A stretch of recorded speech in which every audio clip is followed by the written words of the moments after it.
That Grace is going to be there as we wondered about the super tanks. We got the premier super tank. One of the reasons they were happy to leave open Gnar is of the truth. They are very powerful. But once you get to 4 or 5, it's only MVP. Well, we'll see whether they can actually start it off well, because Pilot, he's ignited, taking so much damage. That Q's going to land, and Teddy continues his reign of terror. First very well so far. Crashing under turret. Well, there's the double pulverize. Ignite goes down again as Pilot is just getting piled on. Max is going to go down as well this time, and Teddy grabs his second kill. 2-0-1 to start this one off, as Umti also starting off great with that double. Jinair have smashed, dumpstered the bot lane of MVP. They're going to take the turret at 9 minutes. Heads up, and now also with Umti joining. Jinair will be out of command. And we saw the confidence, how elated the players were after winning against SKT. That was a lot about exhaustion and just winning a game. Also, an example, but, someone's in trouble. He's going to get cataclysmed, and that is just too much for the man to work with. Max comes up as well. He's going to help out, and ADD tanks the turret forever. Spent a lot of time to get the kill. At 3-1, with all of this control, he's almost the perfect champion, because you find anyone and they're isolated, you're able to take them down. Wraith turning up at exactly the right time to guarantee this Rift Herald, but a teleport's coming in. MVP really want to try for this one. Oh, that was close, as Beyond doesn't get the knockups. Max comes in, though. Bonks over the ram, but it's not quite enough. Umti is just going to explode. Emperor's Divide certainly working out, but we're going for the second shatter. This tower, like you mentioned, couple of auto attacks done. ADD sitting on components right now, and he does have a little bug on this bottom side. Wraith turns up and says, ADD, I'm sorry, you're not going to turn into a train today. True Shot Barrage comes in. He's just continuing. No way ability to close down. He still has both summoners up because he felt no threat the entire game. It still takes a lot of abuse. Wraith discovering Beyond. Umti's going to find him. He's isolated and destroyed. Teddy picks up yet another kill. Pilot, are you even safe? Voted! Okay. Jinair will be able to grab that. He's just waiting out his spells. He should be able to pick up the kill. I think he's just surprised by what he's seeing. Yeah, gets distorted on there as the heal comes out. Stopwatch is used, but Ian honestly... 2 items. Ian has hit 2 items. Oh, they caught him! Yep. And Ian, that's Shireen for himself as well. But I mean, MVP are probably doing a decent job keeping themselves able to move up relatively safely, as this isn't safe. There's the headbutt back as Beyond's in trouble. That last auto attack, True Shot Barrage finishes it off as Ian, the next target under fire. In goes Umti, though. They're looking for Pilot. He's not able to do anything, but Umti does once again fall down. Another headbutt pulve, though, and Max, he's trying to get out of there. The charge, not enough, is over the wall. Grace lands the chain. When it all comes... Yeah, especially with having a fair bit of CC and ADD moving on over, as he should be able to get a flash in there as Grace gets himself over to the side. They do try and nail them into the wall, but the Baron, it's already dead because Teddy has so much damage. And Teddy picking up a lot of fun. This makes some sense. 100 CS up over Pilot. It'll probably grow if the game goes near as Jinair. Oh god, okay, Teddy in a little bit of trouble potentially, but Blade of the Ruined King's going to keep him healthy. Beyond goes in with the Cataclysm, but he's just too far ahead. The Qs keep landing. He's looking for Beyond, doesn't get it, but they get the turret. They should be able to get top lane as well as Grace. He's pushing it on ADD. Nothing the Scion can do, nothing the Azir can do, and Beyond relegated to the fountain. MVP, they're just on scraps. The rest of their base is going to fall over. 30 minutes into the game is looking like when Jinair are able to put in the final nails. With 3 inhibitors down, MVP is going to have one hell of a comeback to stay in this, and I just don't think it's going to happen.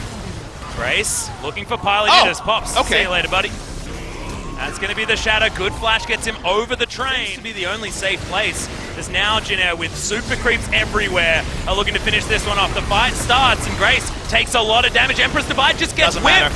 No one going to get hit by that one as Teddy on the outside trying to get all the kills. Massive focus onto Pilot there from Teddy. 2 abilities and he's dead. Triple kill. Make that a triple kill. Could we get the penta now for Teddy? No, we're not, because someone's a scumbag. He's going to steal it away. Still, it's going to be a quadra. The Nexus is going to fall. 31 minutes and Jinair, extraordinary performance. Roaming shenanigans, but otherwise can be free food also.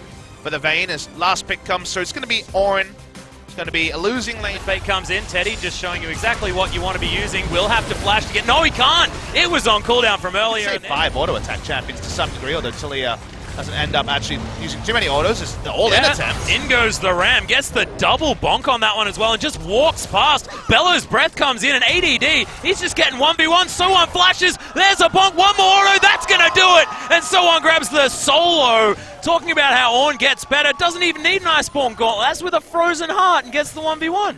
Gonna have 3v3 here as well, Atlas. Yeah, in goes Umpty. Beyond is in trouble. Not going to get the flag and drag whatsoever. He's just going to get stunned up. Over goes Wraith. Gets Max with it at the same time. That timepiece is not what you want, as he's going to try and use the Cataclysm to get himself out of the way. No Does kills. so with the flash there as well, as Grace is going to get picked off. In goes Ian. The flash comes out. No seismic shove to be had, but MVP The winning bot lane.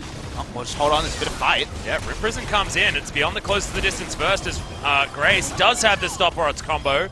Gets himself out. Tempered Fate's going to lock him down again. This guy's golden all day as Ian's in trouble. Grace is just going to get cataclysmed on. Big slam dunk. Beyond grabs. Ian throws over some pebbles, but it is going to be Umpty that grabs it. There he goes. Oh, I was frightened. It's a very different beast. Is the Vayne. There's Max. He could be in trouble. Gets stunned against the wall. That's the interaction you do not want to see as Teddy picks up his first kill of the game. Where the wave clear does start to improve. Happy to go tete-a-tete with Jarvan, but damage gonna start piling up. Yeah, Weaver's Wall comes in and Umpty's in trouble. Tempered Fate doesn't catch him though as Grace turns up at the right time. In goes Wraith. Massive triple knock-up actually. Threads the needle and Teddy somehow finds himself another kill. Stopwatch from Beyond saves his life. Actually here on the top side, taking down this outer turret. And that's going to be first turret bonus going over ridiculous things, but it's good to see that MVP know what they're doing. Golden is so on as the Tempered Fate flies through, but it's not the target that they wanted to be locking down. Weaver's Wall not going to get ridden out there by Ian as we've got another nice knock-up coming in for Wraith. The layering of CC and Teddy takes down Max. He's just food for the Vayne at this stage as Beyond. He'll die for the double kill. The Vayne finally doing the work, and work he is. Teddy smashing this one down as Jin Air grabbed the dragon as well. Catch the Vayne unawares. Baron's getting low, it's around 3,000. Yep, and it should get taken down here. There's no Beyond, and that's going to be an easy smite for Umpty. Will Jin Air actually go for some more? No call, the Forge God. Teddy. I think Teddy heard you. Yeah. He wants to be the superstar, he wants the double MVP, already our MVP leader this early into the season. Not often does the try and get some damage back here. Gets the extra movement speed as, yeah, we're playing a good game of Pong here down with So1. As the Gnar gets into the wall, but Teddy doesn't get hit by it. He's just going to Baron buff. Still another 30 seconds to go. Take an inner turret here. No threat onto the Vayne because Q was down. Could go in for initiation here, but no need. They lose a team fight in this area, Atlas. They will also lose their inhibitor, so part of MVP to pull back. But So1 also outspit pushing the Gnar. 28 CS up. He was the only point of power, so like you say, definitely celebrate his early game as a counterpoint to Jin Air's struggles. Call of the Forge God being utilized doesn't really matter that much. As Teddy Tempered Fate does come down. Yeah, Teddy. We are going to get the knock-up though as Beyond looking for the Cataclysm opportunity, but actually MVP want to run away. That static ship prop doing so much work. Beyond finally gets in there as ADD. He's flashed out of the way of Teddy. Doesn't care. They're going front to back now at Jin Air. And look at this static ship prop. It's going to do the work as Max is going to fall. Teddy wanted the kill. He's not going to get it. It's Grace finally picking up. It felt like the right time for the pins from MVP. Now or never is sometimes the call in League of Legends. Teddy confirms it's never. Nice defensive player. You'd be tempted to call it the Teddy Horizon. Yeah, it's feeling like that. As here's another fight. ADD doesn't get the Gnar onto Teddy, who's still free hitting in the backline. The Gnar taking a lot of damage, but Ian is going to get first blood in this battle. Maha, decent position, but it is going to be Beyond falling over. ADD unable to fight anymore. It seems like their positioning was okay. Finally, Weaver's Wall discovers it, but way too late. That is going to be Baron falling. Teddy, lots of damage on Bo. Pretty silly. Pushing in here, not quite breaking the base. They want to do that with the second Baron buff. Oh, Beyond. That's not what you want. Catches it. Oh, they were waiting for the auto attack, but he gets out of the way. Teddy does get the overcharge, smacks down the turret. Now no space for MVP to work with. Problem with Jarvan here is he cataclysms Teddy and he just presses Condemn, and then there's a stunned Jarvan in there and he's just not having a great time. So1 continues to be immovable on the bottom side. They can just transition over here. This inhibitor in the mid lane has fallen down. Top lane turret as well. Jin Air just taking absolutely everything and not even having to fight for it.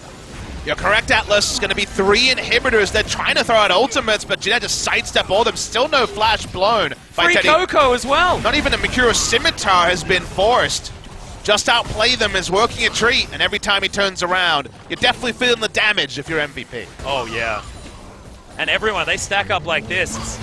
Even a static shift proc is really going to hurt as Beyond does jump in. Teddy just doesn't care, though. Massive overshield as the redemption comes in. Doesn't seem to do anything as Maha. 3 shots and he should be dead, but no, Silverbolt's not enough. As Beyond, he's going to get knocked up, possibly stunned there as well. As good seismic shove, and they pick up Wraith, but can Teddy survive this? He's down very, very low. It's a 5th health. It's no health. Team either, so no rush, could always sell the boots later and go full fountain laser. True shot barrage. Does at least find Teddy, but only gets rid of a bit of the shield. The minions doing a lot of work for Jin Air. May not have good siege. They do have 3 super minion waves. Oh, yeah. No more Baron buff, but now with the Elder Dragon, it's feeling even better if they do go for that potential dive. Tempered Fate comes in, only gets Wraith, but Grace is fighting towards the top side. Beyond goes in. It's a 4 versus 4. We do have the Ornn just smacking out the ultimate. That's going to be enough. Massive knock-up as ADD does get the Gnar off in the end, but Max just gets popped. The double kill comes out basically instantly. What was that, Papa Smithy? They will be able to take down the Nexus. We're going to have a big wait before the telecom war, but it feels so good if you're a fan of Jin Air. Jin Air stepped up in summer. They made some adjustments. We wondered, would they be better? Would they be worse? The answer is better. Really impressive.